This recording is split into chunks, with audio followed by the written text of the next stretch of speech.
wasn't going to be doing a Michigan-Maryland reaction this week. Had my son's birthday party on Sunday and all that good stuff. Didn't have time for it. But hey, the people have asked for it, so I'm going to go ahead and give it and do the normal procedures that we do here on this channel. Reaction video today, preview tomorrow, and I'll save what I was going to do for the future. So let's get right into it. Michigan, Maryland, the games this week. Win the game. That's what we got to do. But we had to win this past week first. We were 15-point favorites in that game and got a little bit disrespected prior to the game.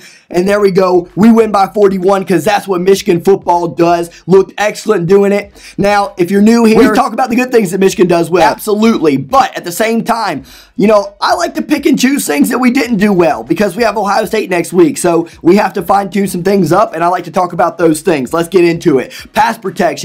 Excellent, excellent, excellent. There was even a play where the announcer said McNamara could literally pitch a tent back there. The pass protection was awesome this game. It's going to be huge going up against that front seven of Ohio State. Just like we're trying to do on CJ Stroud, they're going to absolutely bring the heat, try to bring it to Cade McNamara, try to make him do things that he hasn't done all season, which is turn over the football, get really uncomfortable. That's not really been McNamara's thing this year. He has been resilient. He has been about it. He has not turned the ball over, been mistake-free, efficient as ever. He was the same way today. 21 for 28, 2 touchdowns, 0 interceptions, always taking care of the football, 259 yards, 9.3 yards per completion. So he was actually had some good downfield plays. Obviously, the big play to Donovan Edwards helps. And J.J. McCarthy went 5 for 5 for 58 yards. And 1 touchdown, 0 interceptions. I said the other day that you're not going to see too much of J.J. McCarthy based on what happened in Michigan State,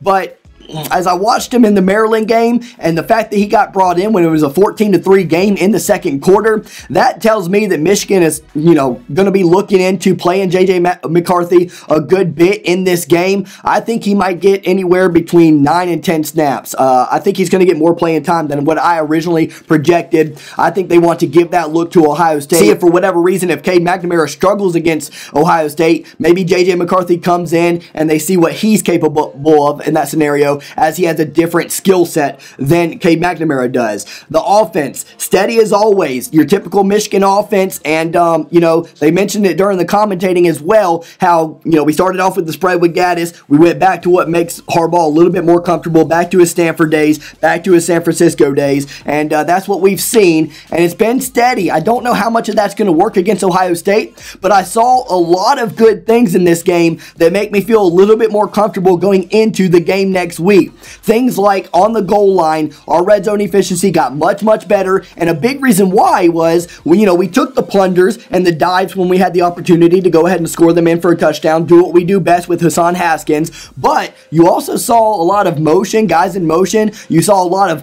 of fakes to Haskins and then throw to like Schoonmaker out of the back, out of the tight end position, and just a lot of that kind of stuff, a little bit more creativity going into the week of the game, and I like that a lot because you're not going to be able to overpower and stake your claim against Ohio State, particularly at the goal line. In that scenario, you're going to have to get a little bit fancy with it. Not over the top fancy, but a little bit fancy with it. One thing I want to mention as well is the sure hands of the receivers. They were very, very good in this game. Dalen Baldwin, Mike Sanristil with the excellent touchdown catch and the adjustment off of the J.J. McCarthy pass. Andrell Anthony also made an adjustment towards the sideline. That was an excellent catch. The only guy we need to get on board is Cornelius Johnson. He's had a case of the dropsies. He's going to be big in this Ohio State game. We're going to need him. He's going to be more sure-handed, or need to be more sure-handed than what he has been up to this point. I like him a lot. He knows how to get open, but he's got to finish the catch. Now, let's talk about a little bit of defense, then I'll bounce back to the offense. Taulia Tagovailoa had a lot of open receivers. A lot of open receivers in this game, and I'm telling you, he missed a lot of passes, so this is where I say I get a little bit discouraged, and this is where Michigan fans are going to have to listen to what I say in terms of taking the negativity and the criticism and saying, you know, I'm just trying to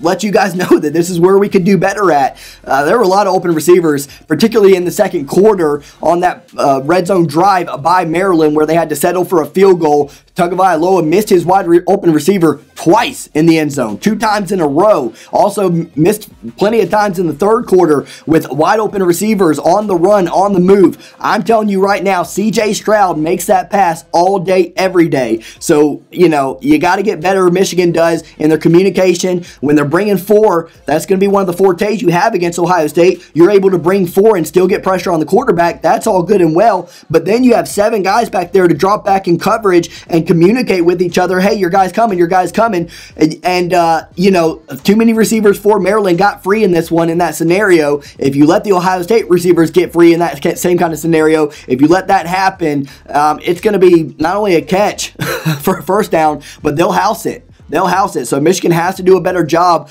with the linebacking core and the secondary communicating with each other. Now, don't get me wrong. There were plenty of times where they did an excellent job. But, you know, the problem with playing against teams like Ohio State is you got to be near perfect. So, Michigan, we're asking you to be near perfect in this game. I know it's asking for a tall order, and it's asking a lot. We pay Mike McDonald a lot of money to figure this stuff out, the things that Don Brown couldn't figure out. Let's see if we can do it. I'm very interested to see what kind of adjustments, what kind of difference is his defense going to make compared to Don Brown's. That'll be very, very telling. Another bad thing about the defense this week, and again, we only gave up 18 points, so you guys know the good things we did well, and I'll get into them in a little bit, but another bad thing we did this week is outside the tackles, man. There were way too many gaping holes, big holes, that Maryland would take for like a 14, 15-yard play every now and then. And Tagovailoa had that touchdown run as well on the extension.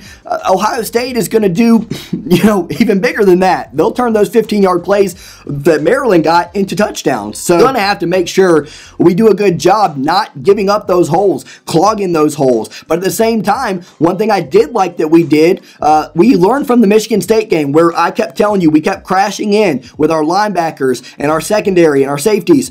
We kept crashing in, and then Kenneth Walker would bounce outside. Well, Maryland tried to do those extension plays every now and then, and I noticed over and over again where we were cognizant of that. We were much more understanding of that and waited for somebody to try to cut back. They'd look, they'd think about cutting back, and they'd see that there was a man there, so they could not do that. So that's some of the things, you know, we did do that well. And obviously we defended the pass well for the most part. DJ Turner got the interception for a touchdown. That's something that's going to be huge against Ohio State. If you create a turnover like that, one thing that happens in big games at the collegiate level specifically, they get so excited that they got the interception that they're happy with just kind of a 12, 13, 14-yard run back after the interception. DJ Turner needs to have the same pursuit for the end zone, or someone like him, whoever gets a turnover against Ohio State, if one comes, they need to have the same pursuit for the end zone against Ohio State that they had against Maryland. You see what I'm saying? When it's a big game like that and your emotions are high, sometimes you get excited that you just made a play on the ball and that you created a turnover. You got to try your best to turn that turnover into points. That's what Ohio State did in the 2016 game. Malik Hooker, I think it was, that took the pick 6 from Wilton Spate, and that turned the game around completely. You got to have your eye on the prize, and so that's definitely one thing I wanted to note. What about that kickoff return? I'll go ahead and say it, man.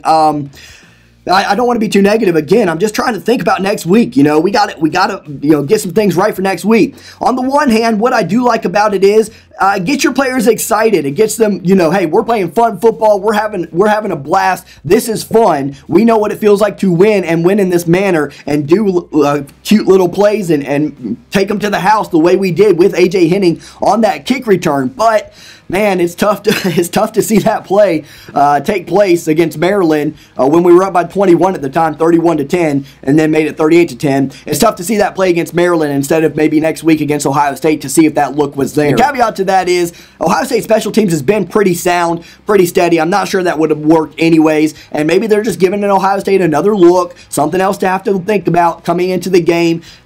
But my bigger guess is that we're just trying to have fun, and Jim Harbaugh's trying to lighten up the squad going into next week. So, they saw it. They took advantage of the opportunity. Maybe I'm overthinking it too much. Maybe the announcers were overthinking it too much. Another thing I'm interested to see next week that I noticed this week with Tagovailoa, he took off plenty of times. He can run. He's not afraid of running. I'm interested to see how much running Stroud does. It's been a thing with Ohio State and their fans all year long. A lot of them wish that Stroud would run a little bit more. Maybe with him being the guy, he's a Heisman hopeful at this moment. He just doesn't want to risk that injury or what have you. Or maybe they just feel like there's not really really a need to. They have a comfortable enough lead most of the time to where they don't need to run C.J. Stroud and force the issue.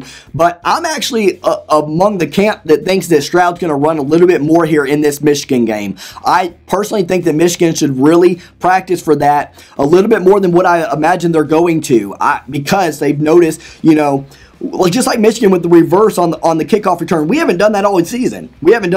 That's just a wrinkle in something that we have that Ohio State now has to think about.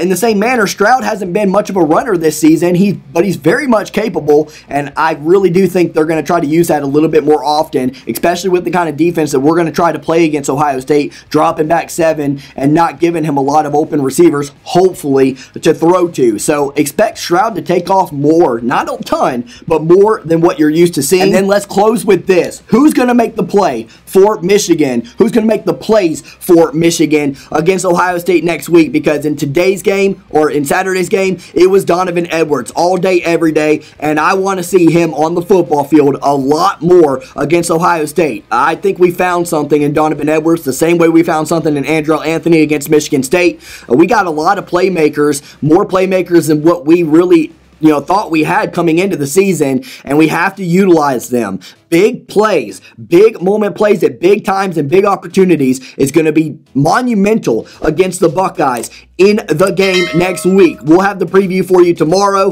Today, that's all I wanted to talk about. Michigan with the emphatic victory over Maryland. I know Ohio State had a good day, but guess what? We had a good day too. We won by 41. We're ready. We'll see you guys tomorrow for the preview.